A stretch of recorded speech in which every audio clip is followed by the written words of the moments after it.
Group of 7 म्हणजे अर्थातच G7. जगाचा जर 100 जीडीपी असेल तर एकट्या या ग्रुपचा जीडीपी आपल्याला जवळपास 50%च्या घरात दिसतो. सो अतिशय महत्वाचा हा ग्रुप आहे. जगातल्या ज्या काही महत्वाच्या अर्थव्यवस्था आहे त्या देशांचा समावेश या ग्रुपमध्ये आपल्याला झालेला दिसून येतो. याच अनुषंगाने एक वार्षिक बैठक ग्रुप 7 समिट पार पडलेली आहे. फ्रान्स या ठिकाणी ती पार पडलेली आहे. सो परीक्षेच्या दृष्टिकोनातून अतिशय महत्वाचा असणारा टॉपिक आपण आज चर्चेसाठी आणलेला आहे.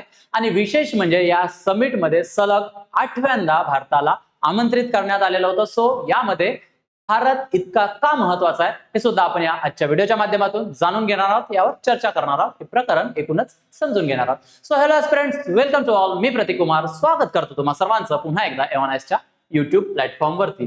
G7 समिट आपण बघणार आहोत, पण तत्पूर्वी तुम्ही जर राज्यसेवेसाठी तयारी करत असाल तर उत्तर लेखन झिरो टू हिरो हे पुस्तक मार्केटमध्ये अवेलेबल आहे. राज्यसेवेच्या मुख्य परीक्षेसाठी आन्सर रायटिंग हा एक महत्वाचा भाग आहे. त्याच अनुषंगाने या पुस्तकामध्ये मी लिखाण केलेलं आहे. निश्चितच तुमचे मार्क्स वाढवून देणारं पुस्तक हे तुमच्यासाठी ठरू शकतं. मार्केटमधून परचेस करून घेऊ शकता. चला बघा, बातमी काय आहे. G7 समिट जागतिक एकता आणि नवीन भागीदारींवर पंतप्रधान नरेंद्र मोदी यांच्याकडून भर देण्यात आलेला आहे. म्हणजे जे मी म्हटलेलं होतं की भारताला सुद्धा आमंत्रित करण्यात आलेलं होतं. सो नरेंद्र मोदी यांनी त्या ठिकाणी स्टेटमेंट दिलेलं आहे. आणि बघा, फ्रान्स मधील एव्हियन या ठिकाणी G7 शिखर परिषद महत्वाच्या विषयांवर हे भाष्य केलेलं होतं. आणि ही 52वी समिट त्या ठिकाणी आपल्याला दिसून येते. ठीक आहे. आणि याला बऱ्याच देशांचे प्रतिनिधी उपस्थित राहिलेले होते. म्हणजे अर्थातच ग्रुप ऑफ 7 जे आहे त्यांचे तर राहिलेलेच होते, पण जे आमंत्रित आहे जसे की इटलीचे असतील, इजिप्तचे असतील, भारत असेल किंवा मग साऊथ आफ्रिका असेल, अशा वेगवेगळ्या देशांचे, युरोपियन युनियनचे सुद्धा त्या ठिकाणी उपस्थित राहिलेले सदस्य आहे. या पद्धतीत तुम्ही पाहू शकता. युरोपियन कमिशनच्या ज्या अध्यक्ष आहेत, प्रेसिडेंट आहे उर्सुला वॉन डेर लेयन, आणि युरोपियन काउन्सिलचे जे प्रेसिडेंट आहे कोण, अँटोनियो कोस्टा. सो हे सुद्धा त्या ठिकाणी हजर राहिलेले आहेत. जेणेकरून परीक्षेत जर तुम्हाला हे स्टेटमेंट बेसला विचारण्यात आले तर ही नावं तुमच्या लक्षात असायला हवीत. आता बघा, G7 म्हणजे नेमकं काय होतं, तर जगातील ज्या 7 प्रगत अर्थव्यवस्था आहे त्यांचा असा हा एक ग्रुप आहे, एक गट आपल्याला त्या ठिकाणी दिसून येतो. याची हिस्ट्री काय राहिलेली आहे हे सुद्धा आपण बघून घेऊया. पण हे 7 प्रगत अर्थव्यवस्था वाले देश कुठले आहेत, तर United State, then UK, France, Germany, Italy, Japan आणि कॅनडा असे 7 देश आपल्याला या ठिकाणी दिसून येतात. परीक्षेला बऱ्याचदा यावर प्रश्न विचारण्यात आलेला आहे. सो हा ग्रुप तुमच्या लक्षात ठेवायचा आहे. बघा, जागतिक अर्थव्यवस्था, सुरक्षा आणि तंत्रज्ञान धोरणांवर प्रभाव टाकण्याचं काम हे G7 समिट किंवा हा जो ग्रुप 7 आहे तो करत असतो. 2026 मधील ही 52वी G7 परिषद फ्रान्स एव्हियन या ठिकाणी पार पडलेली आहे. ज्याची अध्यक्षता जे फ्रान्सचे प्रेसिडेंट आहे इमॅन्युअल मॅक्रॉन यांनी त्या ठिकाणी अध्यक्षता बजावलेली आहे.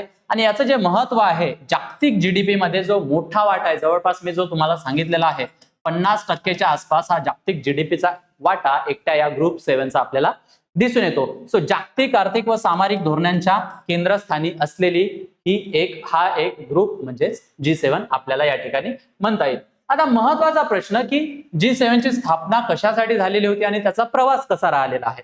तर 1973च्या आसपास आपल्याला ऑइल क्रायसिस दिसून येतं. ठीक आहे. याची जी पार्श्वभूमी आहे ते 1973च्या आसपास आपल्याला दिसून येतं, जे तेल संकट आलेलं होतं.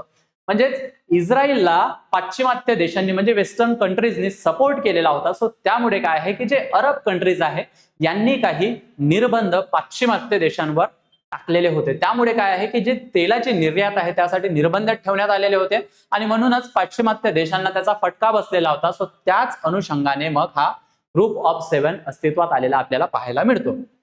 1975 मध्ये आधी G6 म्हणजे ग्रुप ऑफ 6 ची स्थापना केलेली होती. 6 देश आपल्याला त्या ठिकाणी दिसून येत होते. आणि 1976 मध्ये मग कॅनडा त्यामध्ये सहभागी झाला आणि असा मग हा ग्रुप 7 बनला. मग मधातच तुम्ही ग्रुप 8 सुद्धा ऐकलेलं असेल. सो 1998 मध्ये रशिया या ग्रुप ऑफ 8 मध्ये समाविष्ट झालेला होता, म्हणजे ग्रुप ऑफ 7 मध्ये समाविष्ट झालेला होता आणि याचाच मग ग्रुप 8 तो बनलेला होता. पण 2014 मध्ये जो काही क्रिमिया आहे म्हणजे युक्रेनचा जो भाग आहे त्याच्यावर रशियाने काय केलेला होता, कब्जा वगैरे केल्याच्या घटना आपल्याला पाहायला मिळतात.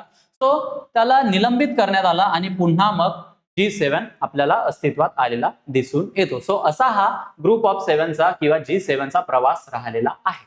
तर आता G7 जी समिट पार पडलेली आहे त्यातील प्रमुख मुद्दे किंवा कुठल्या कुठल्या विषयांवर चर्चा झालेली आहे हे आपण एकदा बघून घेऊया. जसा युक्रेन संघर्ष जो काही रशियाचा आणि युक्रेनचा सुरू आहे सो युक्रेनला सातत्याने मदत देण्याचं आवाहन सुद्धा या ठिकाणी ग्रुप ऑफ 7च्या समिटमध्ये करण्यात आलेलं आहे. युरोपियन सुरक्षतेवर चर्चा त्या ठिकाणी झालेली आहे. सोबतच काय की जे इराण अमेरिका संवाद आहे ते सुद्धा घडून आणण्याचं काम या समिटमध्ये झालेलं आहे. आणि सध्या जे युद्ध थांबलेलं आहे आणि इराण आणि अमेरिकेचा काय झालेला आहे, करार झालेला आहे. सो यावर सुद्धा आपण एक सेपरेट व्हिडिओ बनवलेला आहे, तो युट्यूबला पोस्ट झालेला आहे. निश्चितच हे युद्ध कसं थांबलं आणि काय काय पॉईंट्स दिलेले आहे या सर्व गोष्टी त्या व्हिडिओमध्ये कव्हर करण्यात आलेल्या आहे. निश्चितच तो तुम्ही बघू शकता. सो हा सुद्धा संवाद या ग्रुप ऑफ 7 म्हणजे या समिटमध्ये झालेला आपल्याला दिसून येतो. हॉर्मुझ स्ट्रेट खुली ठेवण्यावर भर देण्यात आलेला आहे. ठीक आहे, हे सुद्धा या ठिकाणी चर्चा झालेली असेल. जागतिक तेल पुरवठा आणि किमतींवर होणारा परिणाम या सर्व अनुषंगाने या समिटमध्ये चर्चा करण्यात आलेली आहे. सोबतच काय की जागतिक अर्थव्यवस्थेला घेऊन सुद्धा चर्चा करण्यात आलेला आहे. चीन, अमेरिका, युरोप मधील आर्थिक असमतोल जो आहे त्याला सुद्धा ऍड्रेस करण्याच्या हिशोबाने ही चर्चा झालेली आहे. पुरवठा साखळी आणि व्यापार सुरक्षतेवर भर देण्यात आलेला आहे. हे सर्व प्रकरणे किंवा हे सर्व विषय या समिटमध्ये आपल्याला चर्चेसाठी आलेले दिसून येतात. अजून सर्वात महत्वाचं काय की जे आता जग AI वर शिफ्ट होताना आपल्याला दिसत आहे. सो AI आरोग्य आणि जागतिक सुरक्षेला घेऊन सुद्धा या समिटमध्ये चर्चा करण्यात आलेली आहे. बघा, आर्टिफिशियल इंटेलिजन्स साठी AI सेफ्टी आणि रेग्युलेशनला आपल्याला कशा पद्धतीने सामोरं जाता येईल, कशा पद्धतीने त्याला रेग्युलेट करता येईल, AI गव्हर्नन्सवर जागतिक सहकार्य कशा पद्धतीने करता येईल यावर सुद्धा या समिटमध्ये भर देण्यात आलेला आहे. यावर चर्चा करण्यात आलेली आहे. ओपन AI आणि इतर तंत्रज्ञान क्षेत्रातील प्रतिनिधींचा सहभाग कशा पद्धतीने त्यामध्ये राहिलेला आहे, या सर्व गोष्टींना घेऊन एकूणच चर्चा करण्यात आलेली आहे. त्यानंतर ग्लोबल हेल्थ, आता कांगो व युगांडा मधील इबोला संकट यावर सुद्धा आपण व्हिडिओ बनवलेला होता. सो इबोला संकटला घेऊन सुद्धा यामध्ये चर्चा करण्यात आलेली आहे. कर्करोग उपचारांच्या गुणवत्तेसाठी सुधारणा असू दे आणि आंतरराष्ट्रीय सुरक्षेला घेऊन मानवी तस्करी, अंमली तस्करी आणि सायबर सुरक्षेची काय आव्हाने आहेत, या एकूण सर्व विषयाला घेऊन या G7 समिटमध्ये चर्चा झालेली आपल्याला दिसून येते. आता सर्वात महत्वाचा प्रश्न जे आपलं टायटल आहे की G7 मध्ये भारत इतका महत्वाचा का आहे. सलग 8व्यांदा भारताला त्या ठिकाणी आमंत्रित करण्यात आलेला आहे. भारत हा ग्रुप ऑफ 7चा सदस्य नाहीये, त्याला आमंत्रित पण सलग करण्यात आलेला आहे. सो सलग निमंत्रित देश आहे. अनेक वर्ष विशेष निमंत्रित म्हणून आमंत्रित त्याला करण्यात आलेलं होतं, त्याला म्हणजे भारताला करण्यात आलेलं होतं. आता बघा, हे महत्वाचं काय आहे, ग्रुप ऑफ 7 कंट्रीज जे आहे त्या भारतासाठी काय इंटरेस्टेड आहे, तर ग्लोबल साऊथचा जो आवाज आहे त्याला जर लीड करताना दिसतोय तर त्याची जी कॅपेबिलिटी आहे ती भारताकडे आहे. विकसनशील देशाच्या हितांचे प्रतिनिधित्व करण्याची जी क्षमता आहे ती भारताकडे आहे. सो हे सुद्धा एक कारण आपल्याला दिसून येतं. हवामान, अन्न सुरक्षा आणि विकासाच्या मुद्द्यांवर नेतृत्व करताना भारत आपल्याला बऱ्याचदा दिसून येतो. सो हे एक महत्वाचं आपल्याला कारण त्या ठिकाणी म्हणता येईल की G7 मध्ये भारत महत्वाचं असण्याचं किंवा भारताला वारंवार आमंत्रित करण्याचं कारण. त्यानंतर काय की पश्चिम आणि रशिया मधील दुवा. बघा, पश्चिमेचं आणि रशियाचं प्रकरण आपल्याला माहित आहे, ते आमोरासमोर आलेले आपल्याला दिसून येतात. सो दोन्ही बाजूंशी संवाद ठेवण्याची जी काही स्किल आहे किंवा दोन्ही देशांसोबत संवाद घडून आणण्याची क्षमता ही खूप कमी देशांकडे आहे. त्यापैकी एक देश म्हणजे आपल्याला भारत त्या ठिकाणी दिसून येतो. सो त्यामध्ये एक बॅलन्स ठेवण्यासाठी सुद्धा भारत एक महत्वाचा आपल्याला त्या ठिकाणी म्हणता येईल. या अनुषंगाने सुद्धा भारत महत्वाचा आहे. त्यानंतर आर्थिक स्थिती. आता बघा, जगातील सर्वात जास्त लोकसंख्या ही भारताकडे आहे. आता ही लोकसंख्या फक्त लोकसंख्या नाही तर लोकसंख्या म्हणजे मार्केट सुद्धा असतं. आणि जो हा ग्रुप ऑफ 7 आहे, जो एकूणच जीडीपीच्या 50% हा जीडीपी ग्रुप ऑफ 7 कडे दिसून येतो. सो मार्केट एक महत्वाचा फॅक्टर आहे. वेगाने वाढणारी अर्थव्यवस्था आणि मोठी ग्राहक बाजारपेठ ही भारत ग्रुप ऑफ 7 कंट्री विचारात घेऊन असेल. सो या अनुषंगाने सुद्धा भारत त्यांच्यासाठी महत्वाचा होता आणि म्हणून G7 मध्ये भारताला त्या ठिकाणी महत्व देण्यात येत आहे. सोबतच काय की इंडो पॅसिफिक मधील भूमिका. चीनच्या वाढत्या प्रभावाच्या पार्श्वभूमीवर भारताचे वाढते सामरिक महत्व. बघा, जो अमेरिकेला पुरून उरणारा देश आहे तो आहे चायना. ठीक आहे. सो रशियाला तर अमेरिकेने मागे पाडलेला आहे, पण चायना जो आहे तो चायना अजूनही कंट्रोलमध्ये नाही. चायना स्वतःच काहीतरी इनोव्हेट करत राहता आणि स्वतःचे सिस्टम तयार करतो, मार्केट तयार करतो, मार्केट बरोबर मिळवतो. सो ही सुद्धा एक भीती या पाश्चिमात्य देशांना आपल्याला म्हणता येईल आणि त्याला काउंटर करण्यासाठी भारत किती महत्वाचा आहे या अनुषंगाने सुद्धा या ग्रुप ऑफ 7 मध्ये भारताला स्थान देण्यात येतं किंवा महत्व देण्यात येतं. सो ही काही कारणे आहेत भारताच्या बाबतीत आणि या ग्रुप 7 जे कंट्रीज आहेत त्यांच्या बाबतीत. सो एकूणच आपण हे प्रकरण बघितलेलं आहे. नेमकी ही समिट कुठे झाली, फ्रान्समध्ये झाली, एव्हियन या ठिकाणी झाली.